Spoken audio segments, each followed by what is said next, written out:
Hi there. Okay, in today's video I'll be talking about my 6 tins of Smith's Rosebud Salve. So sorry if I'm going to be talking a bit fast because this is the second time I'm doing this video because the first one went to 12 minutes. Okay, so a bit about the tin first is that when you buy it, it has to come with a seal around the edge. It's like that. Well, it'll be harder to take off than this because I originally took it off before. So it's this ring, so it has to be on your tin because it is really easy to melt this down and make it look like new again. So you need that seal to make sure you're getting a new product. Okay, so it's 22 grams. All the lip salves are made in the States. They're all pretty creamy. They all have different colors, as you saw in the beginning, but they go on really colorless. So don't let the tint scare you. Okay, so I'll go into the smells. Okay, from subtle to strongest. Okay, first is the, yes, I made notes this time. Okay, the original, and then the strawberry, and then the minted rose, and then it's the menthol and eucalyptus, and then it's the mocha rose, and lastly, for the strongest smell, is the brambleberry rose. Now, the smell on you is basically the same thing, but instead of the brambleberry rose being last, it's the menthol and eucalyptus, which is last, because this is strongest when you have it on, because I guess your body heat, it releases more of the menthol and eucalyptus smell, so that's why it's the strongest. But basically, it's the same order as the smell in the tin. Okay, and stiffness, the consistency of it, there are 3 categories. It's the let's see.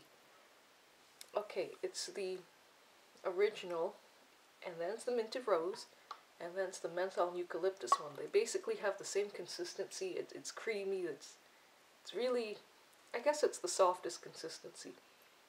And in the second category is the it's the brambleberry rose and the mocha rose. Now this is the second category. They're just a tiny bit stiffer in the tin, but you know, like I said, all of them, once you have them, you get it on your finger or on your lips, you know, just from the body heat, they really soften up, and they are the same. So the third category is the strawberry. Now, it's just a bit stiffer initially, so you know, but don't worry about that.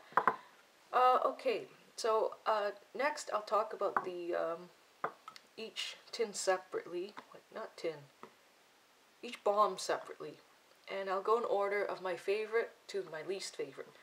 So my first one is the minted rose.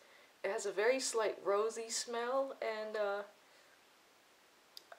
slight minty smell. It's kind of like you're talking to someone after they've brushed their teeth. You know, after like a minute or two later, you'll still smell the mint on their breath, but it's not like a blast. So that's why I like it. It's a subtle mint smell. Second, surprisingly, I like the mocha rose one, because normally I don't like that artificial smell of things, and I'm using this way more than the minted rose one now. So it says it's with vanilla. Okay, I don't smell vanilla in it at all. It has this fake chocolatey smell, like it's a delicious fake chocolate smell, like hot chocolate. So that's why I like this one. And the third one is the strawberry. Now, this when you smell initially, like you know, just like this, you smell strawberry. It smells like those strawberry wafers or that strawberry shortcake cereal from the 80s, which I loved. But once you smell it closer and like, you know, for more than a second, you'll start smelling the fakeness of the fake plasticky smell, and starts to not smell like so much like strawberries anymore, but I still like it anyway, just because of that initial smell. It's really nice. And the fourth place I like is the original. This has a very, very, very slight rose smell. It's less rosy than the minted rose smell. And surprisingly, the fifth place is this one. Okay, I think when I opened this tin, when I just got it, I thought, oh my god, this really stinks. I was trying to describe the smell. It's like a lit citronella candle in a chocolate factory. It just smells really bad. There's a lot of people that love this, but you know, I'm one of the ones that hate it.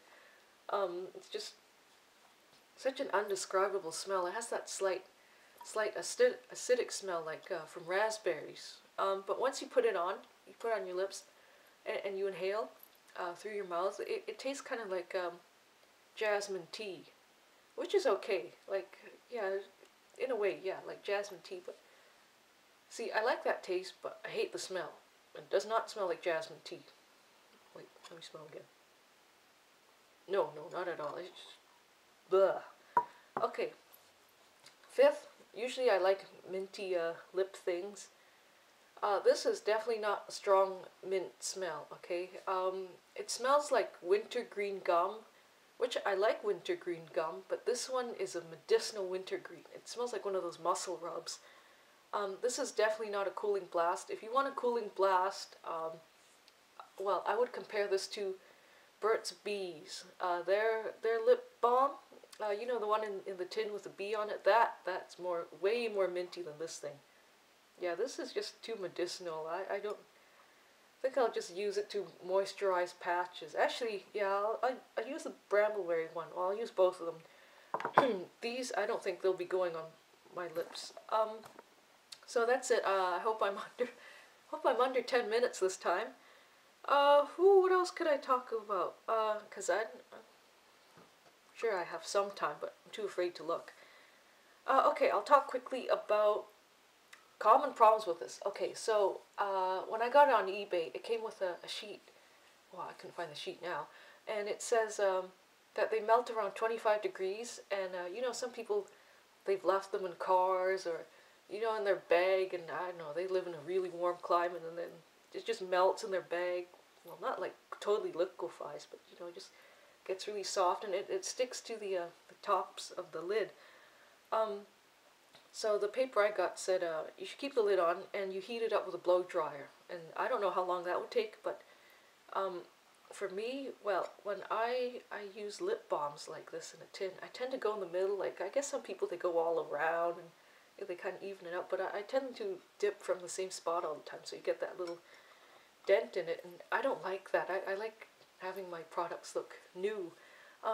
So when the dent looks unbearable to me, I'll take this and I'll put it in like a frying pan, and I'll fill it up halfway up the side with water, and I'll heat it up, and then I'll put the lid back on so it'll cool slowly, and not, because I find that they got those if it cools too quickly, well, this hasn't been done so many times I could actually say for sure, but it leaves those kind of like those color graduations, like it's darker, then it's a bit lighter, and it has this kind of marbly effect, but I like mine looking uniform. So that's what I do.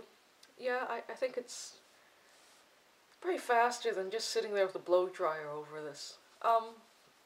So that's it. Thanks so much for stopping by. A special thank you to my subscribers. Thanks so much for the encouragement. You know, I'm getting less nervous, but it's still there. So thanks a lot.